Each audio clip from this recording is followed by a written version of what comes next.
Hello, welcome back to my YouTube channel Ambika vlogs. ഇന്നത്തെ നമ്മുടെ video Shantha എന്ന കഥാപാത്രത്തെ പറ്റിയാണ്.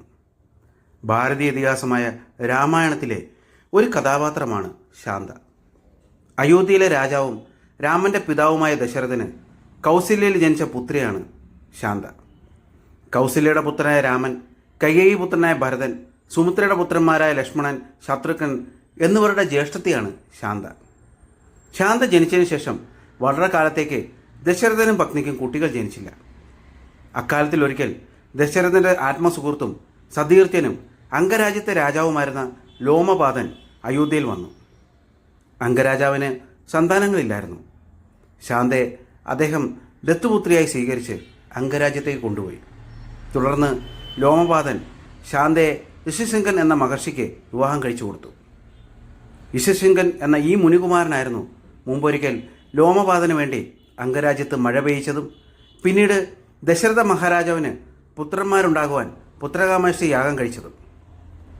ആ യാഗത്തിൻ്റെ ഫലമായി കൗസല്യയ്ക്ക് ശ്രീരാമൻ എന്നൊരു പുത്രൻ ജനിച്ചു. കൈകേയിക്ക് ഭരതനും ലക്ഷ്മണനും ശത്രുഘ്നും സുമിത്രയുടെ മക്കളായി.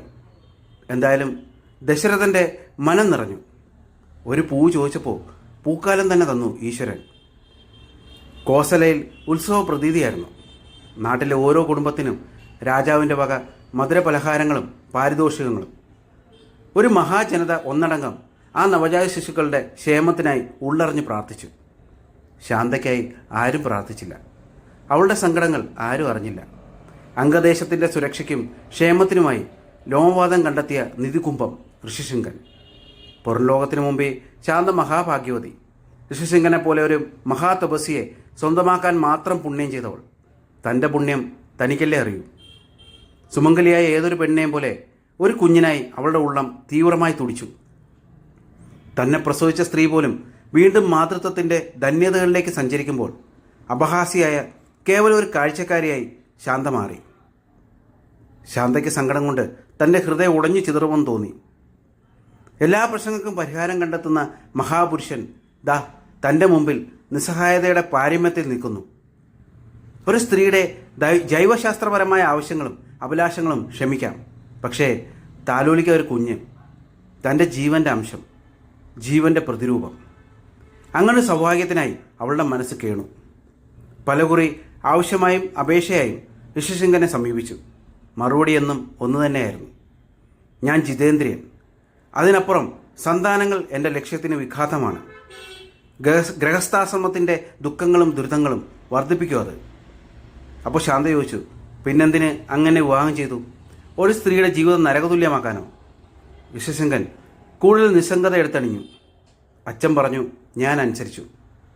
എന്നും അച്ഛൻ്റെ വാക്കുകളായിരുന്നു അദ്ദേഹത്തിൻ്റെ ഗതിവിഗതികൾ നിയന്ത്രിച്ചിരുന്നത്. ഇപ്പോഴും അതിൽ വലിയ മാറ്റമില്ല. വൈശാലി ഭാഗ്യവതിയായ പെൺകുട്ടിയാണെന്ന് ശാന്തയ്ക്ക് തോന്നി. ഈ സങ്കടപർവ്വത്തിൽ നിന്ന് ഈശ്വരൻ അവളെ ഒഴിവാക്കിയല്ലോ. അയോധ്യയിൽ നവജാത ശിശുക്കളുടെ നൂലുകെട്ട് അത്യാർഭാടമായി നടത്തണമെന്ന് ദശരഥൻ നിശ്ചയിച്ചു.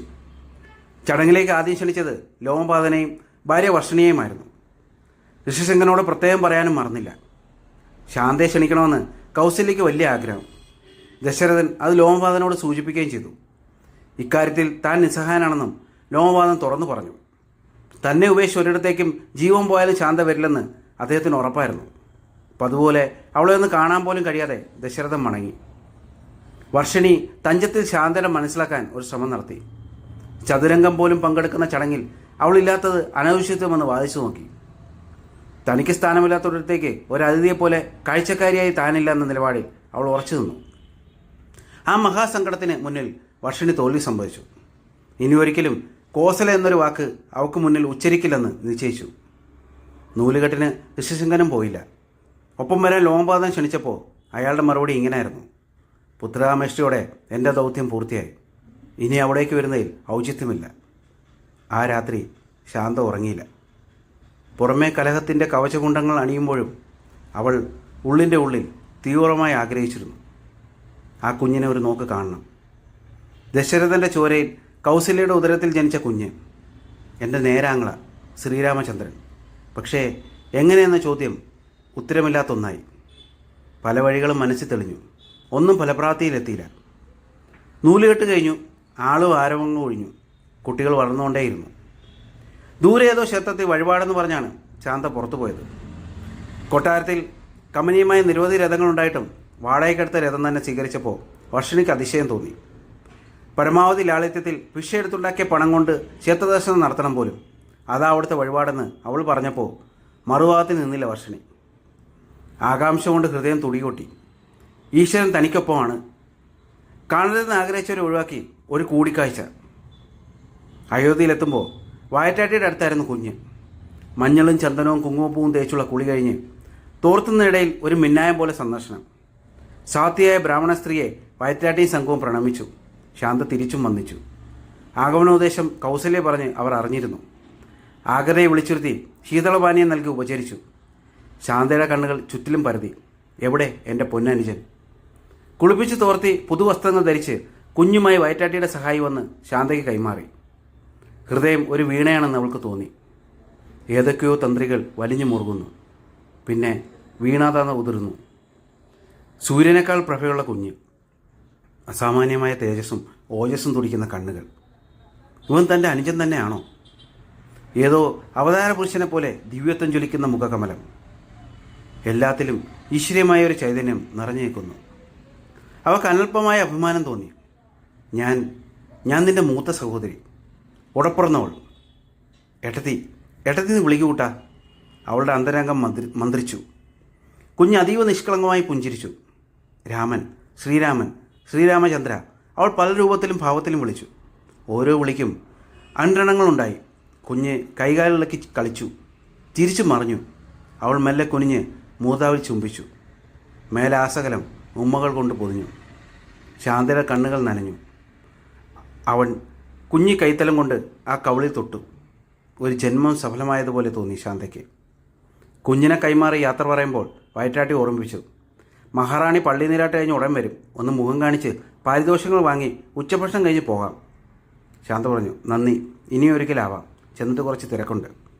മൗനം കൊണ്ട് യാത്ര പറഞ്ഞ് ശാന്ത കോസലയുടെ പടിയിറങ്ങി. തേരിലേക്ക് കയറും മുമ്പ് അവൾ ഒരിക്കൽ കൂടി തിരിഞ്ഞ് കൊട്ടാരത്തിലേക്ക് ഒരു വികഹ വീക്ഷണം നടത്തി. ജനിച്ചു വളർന്ന വീട്, തൻ്റെ ശ്വാസനിശ്വാസങ്ങൾ അലിഞ്ഞു ചേർന്ന മണ്ണ്, അവിടെ ഒരു അന്യയെപ്പോലെ, അനാഥയെപ്പോലെ താൻ. കണ്ണുകൾ വീണ്ടും നിറഞ്ഞു, മനസ്സും നിറഞ്ഞു. തേരി ചലിച്ചു. ശാന്ത യാത്ര തുറന്നു. ജന്മനാടിനെ എന്നേക്കുമായി ഇവിടെ പറഞ്ഞുകൊണ്ട്.